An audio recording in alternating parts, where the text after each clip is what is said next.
Continuamos junto a ustedes, amigos televidentes. Nos acompaña la economista María Paz Vela. Gracias por acompañarnos. Muy buenos días. ¿Cómo reflejar el año 2012 que estamos iniciando, el tercer día de este año, con las expectativas de crecimiento del Ecuador, esa proyección para el 2012, cuando existe un conflicto justamente en Medio Oriente, entre Irán y Estados Unidos, ahí podría ayudarnos en el tema petrolero? El Ecuador va a vivir un año electoral y todavía no hay acuerdos del Ecuador con la Unión Europea y otros temas como el TLC. ¿Cómo proyectarse cuando se habla de que el 6.5% es el crecimiento estimado para la economía durante el 2011 según el Banco Central? ¿Cómo proyectarse al 2012? Bienvenida. Buenos días y un feliz año. Yo creo que en este año tenemos que considerar que, como usted decía, es un año electoral, es un año también de crisis mundial y es un año de bonanza petrolera.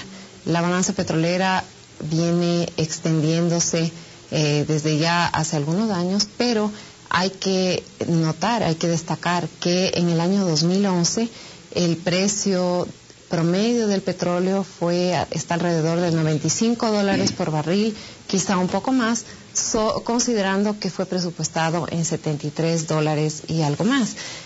Igualmente, las expectativas de crecimiento del precio del petróleo, del WTI, que es el marcador para Ecuador, fueron revisadas el 6 de diciembre por la Energy Information Administration.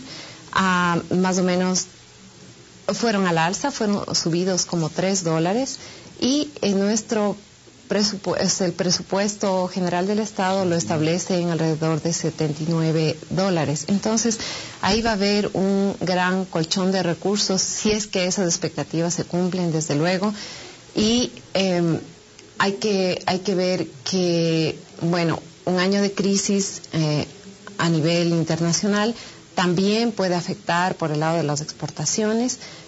Sin embargo, el crecimiento esperado de la China, de los países emergentes, China, India y otros que demandan fuertemente los productos ecuatorianos, se mantiene alrededor del 9,5%, aunque fue revisado a la baja, aunque en Europa ciertamente el crecimiento es muy bajito, están al borde de la recesión, pero la demanda petrolera es fuerte.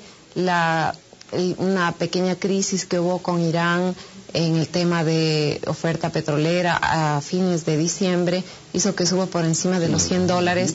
Entonces creo que estamos bendecidos con petróleo.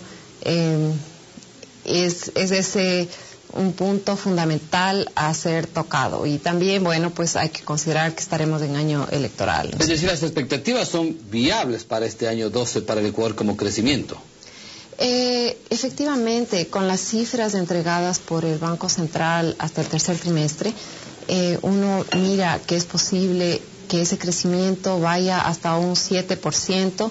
La CEPAL revisó al alza el crecimiento en los últimos días de diciembre, dijo que Ecuador sería el tercero en crecimiento en América Latina con un 8%, después de Panamá y después de Argentina. Entonces, las expectativas de crecimiento son buenas, pero eso no es todo, ¿no? Yo creo que tenemos por delante un año esperanzador, sustentado sumamente en petróleo. Entonces, también vemos que ahí hay una dependencia fuerte, una dependencia que se ha acentuado, y que de caer el precio del petróleo, que no es evidentemente lo que se espera, pues también tenemos grandes vulnerabilidades. No tenemos fondos de estabilización, no tenemos los fondos que en 2008 nos ayudaron a enfrentar esa crisis mundial. No hay un ahorro en ese sentido, aunque el gobierno ha sido hábil en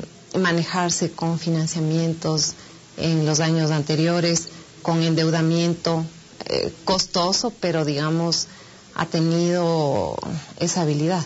¿Cómo manejarnos los acuerdos económicos que aún no están firmados o no están tratando, sino los ATPDA que duran 6 meses, cada año renovables? No tenemos un tratado de libre comercio con Estados Unidos, ni tampoco lo hacemos aún con Europa. ¿Eso qué puede reflejar a futuro con estas visiones que usted marcaba en el tema de un boom petrolero? Yo diría que es un tema absolutamente crítico. Estamos a la deriva en el ámbito de la política de comercio. Para pensar en tener un aumento sostenido del empleo, un crecimiento que esté basado en inversión privada, sustentable en el tiempo, se requiere dar fuerza, dar vigor y dar seguridad en las políticas de exportaciones. Nuestro sector comercio ha sostenido la economía del país también muy fuertemente, y ahora yo creo que esa falta, digamos, el gobierno ha sido muy claro en decir que no quiere y no buscará ningún tratado de libre comercio con los principales socios comerciales, pero ha dicho que buscará un acuerdo comercial, y eso no se plasma. ¿Qué acuerdo comercial en firme tenemos con Estados Unidos, que es nuestro principal socio comercial? A ellos les vendemos más del 40% todavía, aunque ha bajado un poco en el tiempo, no lo tenemos.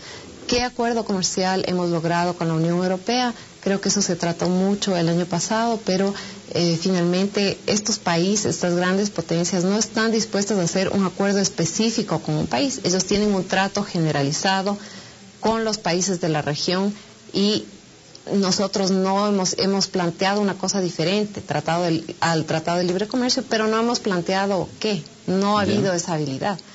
Por otro lado, el país, las autoridades del gobierno han planteado, fíjese, una cuestión, a nosotros nos ha beneficiado mucho el arancel cero con la Comunidad Andina de Naciones, y fácilmente estuvo al borde de salirse de la CAN el Ecuador. Felizmente no lo hizo, pero esas vulnerabilidades le frenan a la inversión privada, no le dan una confianza a largo plazo. Fíjese que ya la Unión Europea, por su crisis, nos sacó a Ecuador y a otros 13 países, por ser países de ingreso medio, nos sacó del sistema generalizado de preferencias a partir de enero del 2013. Entonces, ¿con qué horizonte un exportador, un inversionista puede decir, yo tengo la seguridad de que aquí en el largo plazo mi inversión va a seguir rindiendo? Ellos más bien la inversión que tienen hecha saben que a partir de enero del 2013 entrarán, si es que pueden entrar, con aranceles al mercado europeo. Y por último, hemos solicitado el ingreso al Mercosur, que es un bloque comercial con el cual tenemos balanzas comerciales negativas, y no hemos ingresado a un bloque que se ve sumamente prometedor, como es el de cooperación de Asia-Pacífico.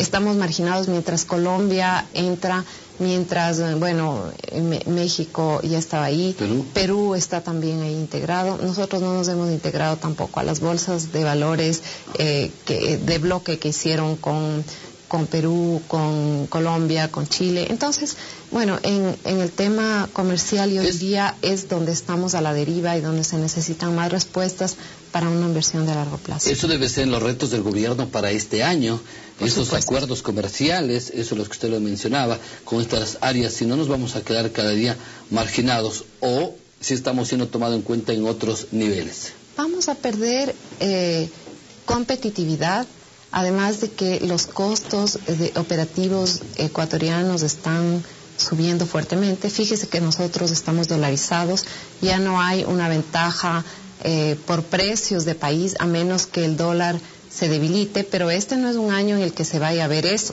es el euro el que se puede debilitar más frente al dólar. O puede eliminarse, decíamos, ¿no? Ese es el riesgo, ese es el grave riesgo, pero yo creo que la Unión Europea tiene su fuerza, tiene su política, tiene sus convicciones y su influencia en el mundo, y quizá ellos se puedan sostener. Una cosa que yo quisiera resaltar ahí, ellos se centraron mucho, Merkel y Sarkozy, los directivos máximos de las economías más fuertes de la Unión Europea, se centraron mucho en sus esfuerzos de fin de año en buscar un acuerdo fiscal con los 27 miembros de la Unión, solicitando que nunca más esta crisis que ellos tienen es una crisis de endeudamiento, una crisis de desorden fiscal, y el compromiso del que han recibido 26 firmas, es de no ir más allá cada año de un déficit fiscal de 1% del PIB. Nosotros planteamos presupuestos con 6% del PIB y ese ha sido el problema de las economías más débiles de la Unión Europea. Grecia, Italia, Portugal, han caído en endeudamientos sumamente críticos. Nosotros pasamos por esos endeudamientos en el año 99, en el año 2000, con una caída fuerte del PIB, pero el esfuerzo de esos países de la Unión Europea para mantener la unión monetaria, para mantener el euro, va a ser un esfuerzo fuertemente fiscal. Y se han comprometido todos ellos. Y eso es un motivo de preocupación para Ecuador. O sea, esa crisis afecta al Ecuador. En la sostenibilidad futura. ¿Esa crisis puede afectar al Ecuador o a los países de la región? Bueno, esa crisis, la crisis fiscal de ellos, la crisis de la Unión Europea puede afectar a Ecuador, por el lado de la demanda de sus productos. Pero yo aquí resaltaría que es importante mirar las lecciones en el espejo de ellos. Ellos están haciendo un fuerte esfuerzo por tener déficits fiscales sumamente moderados. A eso se han comprometido. Y nosotros estamos planteando ya por varios años, para plantear el presupuesto general del Estado, estamos planteando déficits fiscales de 5%, de 6%, y eso muestra un desequilibrio fiscal, un desorden fiscal que en el tiempo no se puede sostener. Eso se ha estado sosteniendo por la bonanza petrolera, se ha estado sosteniendo por el endeudamiento, aunque sea costoso, que se está obteniendo, pero no es la idea, quedar endeudados en el tiempo y seguir subiendo nuestro nivel de endeudamiento. Eso no es la idea, y nosotros debemos aprender mirando lo que está sucediendo a no desequilibrar nuestras cuentas, a hacerlas sostenibles en el tiempo. ¿Cómo miran los empresarios del Ecuador el tema económico con una 9ª reforma tributaria y una base de leyes planteadas desde la Asamblea para este año? Bueno, yo creo que es fundamental este énfasis que se ha hecho en crear cultura tributaria, pero nosotros tenemos que considerar, de la 9ª reforma tributaria, yo creo que lo fundamental, el monto más importante de la recaudación, y para lo cual fue creada, porque así se va a ver en este año, era un énfasis recaudatorio, y por el lado justamente del impuesto a la salida de divisas, porque es un impuesto de fácil recaudación. Nosotros ahí nos hemos olvidado que estamos dolarizados, que en dolarización había que mantener sumamente en línea el equilibrio del sector fiscal, y había que tener un libre flujo de capitales. El hecho de subir del 2 al 5% ese impuesto a la salida de capitales, lo que va a hacer y lo que está haciendo es incrementar fuertemente los costos operativos de las empresas de exportación. Ciertamente va a ser un desincentivo fuerte para las importaciones, sobre todo de bienes de consumo, porque el rato en que a usted le suben un 5% en cualquier bien de consumo, y que sea prescindible, cualquier bien de importación que estaba ingresando, creando grandes desequilibrios también en la balanza comercial, entonces se frena, se detiene. Sí se va a ver ese freno. Pero a un inversionista que quiere entrar con su inversión al Ecuador, es decir, cualquier pago que yo haga, a una persona, a un empresario que se endeudaba afuera, externamente, al hacer cualquier pago de ese crédito, le sube un 5%, le sube ese 3%, del 2 al 5, el pago de sus abonos a su deuda. Entonces, estamos incrementando fuertemente costos financieros, costos operativos, y eso nos resta competitividad, y eso creo que es algo que está consciente el sector empresarial. Sí, pero alguna autoridad del gobierno dijo, bueno, con este tema de la 9ª reforma tributaria, 2 al 3% de la salida de divisas, del 2 al 5, tiene por objetivo es proteger el tema de la dolarización. Usted ha hablado mucho del tema de la dolarización. ¿La dolarización sigue fija en el Ecuador? ¿Sigue firme? La dolarización va a seguir firme mientras haya un mayor ingreso de dólares que los dólares que salen. ¿Y los hay? Aquí estamos viviendo una bonanza petrolera, y Acuérdese que en el 2008, cuando empezó a caer fuertemente el precio del petróleo, todos volvimos a cuestionarnos si la dolarización era sostenible o no. Y eso no debería ser así. Nosotros hemos tenido años de ingresos petroleros buenos y al tener fondos de estabilización petrolera estaríamos más seguros de que por la política del gobierno eso es más sostenible. No podemos estar tan vulnerables a que con cualquier choque externo, una eventual caída fuerte del precio del petróleo, que repito, no se avisora, haya un riesgo tan fuerte para nuestra moneda. Fíjese cómo los europeos están haciendo todos los esfuerzos para defender su moneda. Entonces, todo el mundo, o sea, perder una moneda, nosotros lo vivimos en el año 2000, perder una moneda es un golpe fuertísimo a la economía del país, de las empresas, de las personas. Por eso es que se debe salvaguardar. Y en este momento tenemos la bendición petrolera, la bendición de la bonanza petrolera, pero no podemos estar solamente a que sube o que baja el precio del petróleo, ¿no es cierto? Deberíamos tener nuestros fondos de estabilización, deberíamos tener nuestras propias seguridades para estar seguros de que esa dolarización es sostenible en el tiempo. Y ahora estamos muy a la expensa de que si baja el petróleo vuelve esa vulnerabilidad. Yeah. Ese es el riesgo. Eso es lo que nosotros debemos construir con políticas, un freno a ese riesgo, pero eso no se está haciendo. Ahora, se puede hablar que no hay bastante optimismo que pesimismo para el año 2012 ante la dura crisis que pueda venir de los países europeos y la suerte de problemas justamente en otro lado del mundo dan ese boom petrolero al Ecuador, pero con esa suerte que se tiene, con esas perspectivas positivas del país para el 2012, ¿cómo hay que aprovecharlas justamente en un año electoral? Mire, un año electoral es un año que se ha demostrado en el tiempo y en los años electorales han sido años de gasto, años en los cuales el crecimiento no es tan grande y años que están muy como todos los años también, a expensas de este precio del petróleo, porque en el tiempo ningún gobierno ha sido capaz de construir esas políticas. Diga usted, miremos Chile, que sí ha sido un ejemplo de economía en América Latina. Cuando sube el precio del cobre, ellos lo van almacenando. ¿Cómo enfrentaron los chilenos la crisis de 2008?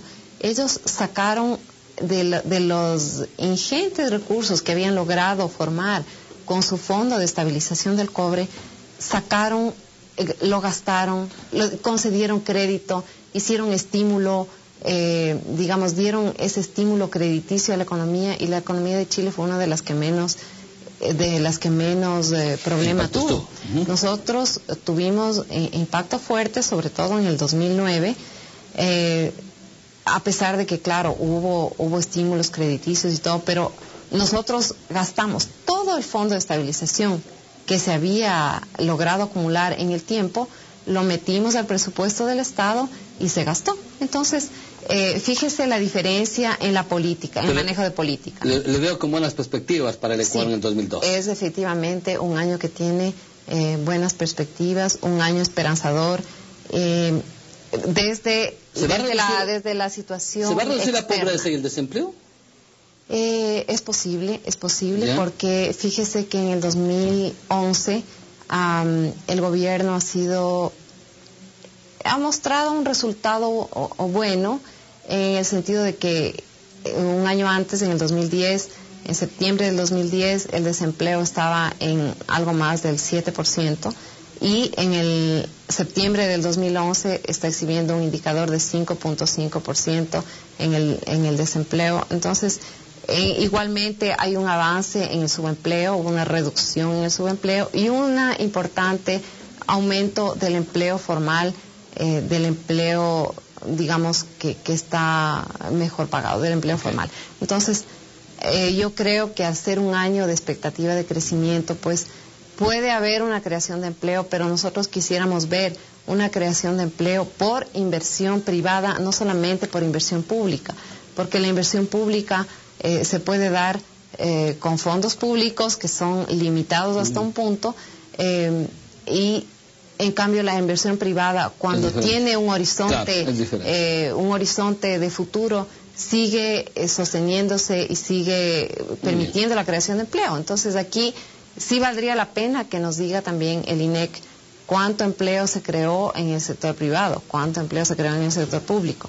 Y yo creo, sobre todo, ir teniendo políticas que contribuyan a la creación de ese empleo, pero de manera estable y de manera sostenida en el tiempo, con un horizonte a largo plazo, que es lo que todavía falta por darle a la inversión, un horizonte de largo plazo a la inversión privada. Muy bien, yo quiero agradecer en esta mañana la presencia de María Paz Vera. Ella es economista, nuestra analista, ha estado en esta mañana, estaremos compartiendo con ella en el transcurso de este año, si nos acompaña, para hacer estos análisis económicos de lo que pasa en Ecuador y en el mundo. Gracias por acompañarnos en esta mañana. Vamos a un